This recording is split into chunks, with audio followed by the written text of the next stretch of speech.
So I wanted to take a few minutes with this video to talk about 4 interesting PlayStation 5 stories, and if you could hit that like button on the video, thank you to those that do it, and as always, it's very much appreciated. Now, the stories I wanted to cover today includes an open world Resistance game, Horizon 2, the game itself gets leaked and is playable, PSVR 2 is set to bring in a new wave of high-end gaming, and the one-handed DualSense controller. First, yes or no, do you have a PlayStation 4? This doesn't really relate to any of the stories today that we're covering.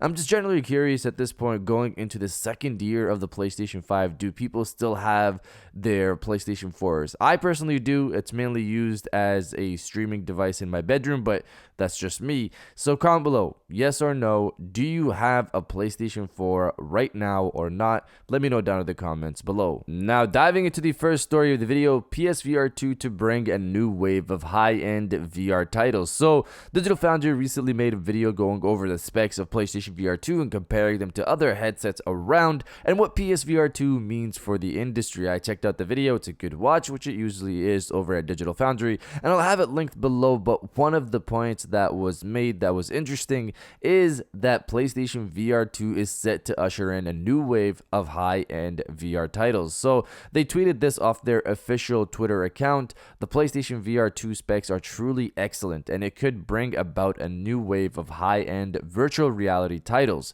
They also added this in their article that released alongside the video.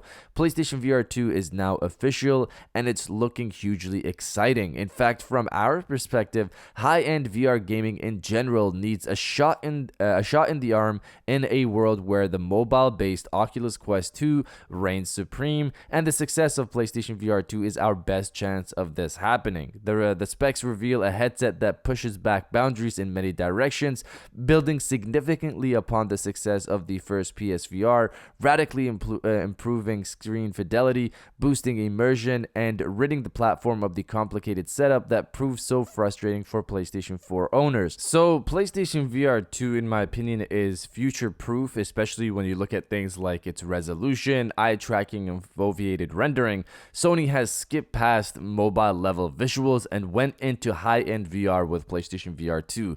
Games that run on PlayStation VR 2 and PlayStation 5 will be higher end titles, games that are made for it. Obviously not if the PlayStation VR 2 is backwards compatible and you're playing a PSVR 1 title. You get what I mean. The point being made by Digital Foundry is that with Oculus being the leading headset, developers have focused on lower end titles so they can run it on the headset to make more sales. So you can't really blame them. But with PlayStation VR 2 and Sony money backing developers in the space, the rush of high-end VR titles should hopefully return. PlayStation VR 2 and PlayStation 5 will be the cheapest way to get into high-end VR gaming, and with more people getting into it, more funding will be put into future titles. Now, diving into the second story of the video, an open world Resistance game. So this one was interesting. Reading from PlayStation Lifestyle, when Ben Studios' pitch for Days Gone 2 fell through, they then decided to create a pitch for an open world Resistance game. The idea was that if the team couldn't use the world they had built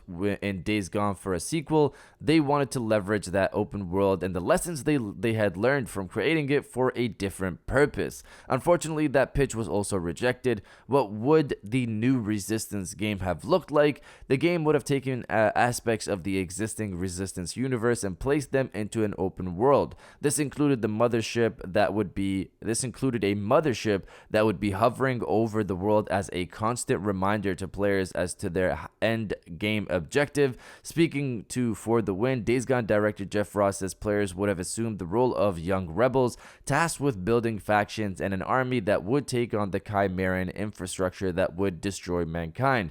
Then they'd have to find a way to reach the mothership to take it down, something that may have involved building a ship themselves. Side quests would have taken the form of conversion centers and gun towers. Combat would have a variation from all of the different enemy and weapon types. So this definitely sounds interesting, but I would have to see how well it's executed. Resistance was always great great already as a linear game, but the idea of a mothership being overhead and the entire game and rebuilding it or building a resistance against the Chimera does definitely sound interesting.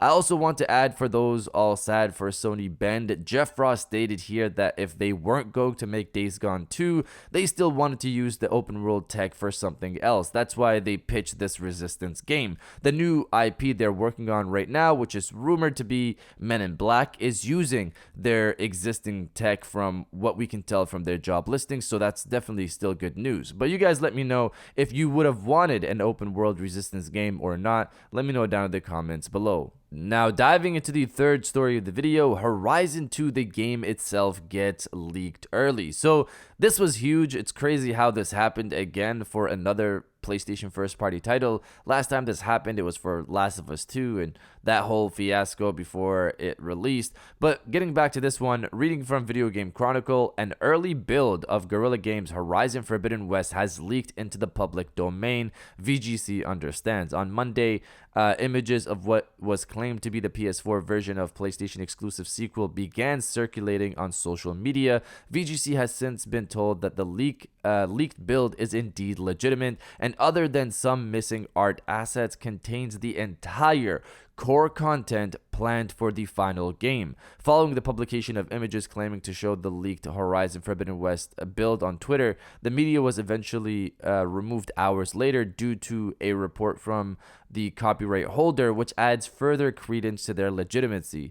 At the time of publishing, the Forbidden West build does not appear to be circulating on file sharing sites, though Sony will likely be wary of a situation similar to The Last of Us Part 2, which saw story spoilers circulate widely online well ahead of its official release date thanks to a similar build leak. So, for me personally, I really hope spoilers don't start flooding the internet when we're so close to the launch of the game. Finally, it's crazy that this happened again. Both times it's been a developer's build that leaks somehow. I personally don't care what they do with the game. Play it end to end, whatever you want. Share no spoilery screenshots.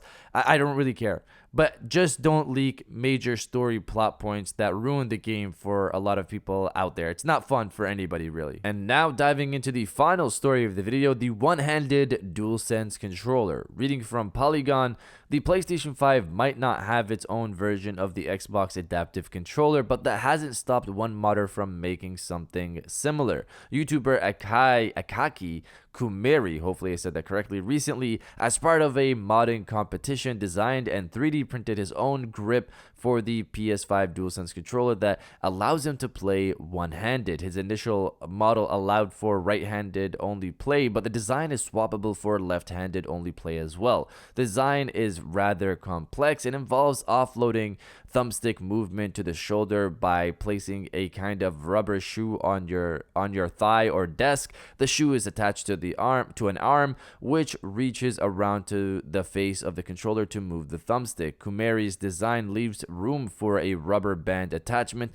which centers the stick after inputs, but it's optional. For the triggers, a plastic paddle extends off the arm, placing the L1 and L2 buttons next to the R1 and R2 buttons, or vice versa in left-handed mode. Players can use a single index finger to pull down the trigger and aim in a shooter while simultaneously using the right trigger to shoot. So honestly, this is a great way to make PS5 more accessible to gamers who might not be able to play with both hands. The nice part here is that it's 3D printed, meaning players could print their own and don't have to, go purchase this. The design for it is free to download, and I'll have it linked in the description if you guys want to get it for yourself. But you guys let me know what you think of this one-handed DualSense controller. Let me know down in the comments below. And if you guys did enjoy this video, please hit that like button, as it always helps. And subscribe if you're new. I got new videos every Monday, Wednesday, and Friday. And now I'll check you guys out on the next one. And welcome back to the after show. This is the part of the video where we have a little fun down in the comments below. If you're old, welcome back. If you're new, welcome. For today's thing, what I want you guys to do is to body, obliterate, destroy, and overall harass the comment section with bring on the high-end wave. Obviously, this is in reference to PlayStation VR 2, hopefully bringing back the high-end VR market gaming space. If you're excited for all of that, destroy the comment section with bring on the high-end wave, and I'll definitely heart those comments like I always do, because I appreciate everybody who stays to the end of my videos. And now I'll check you guys out on the next one.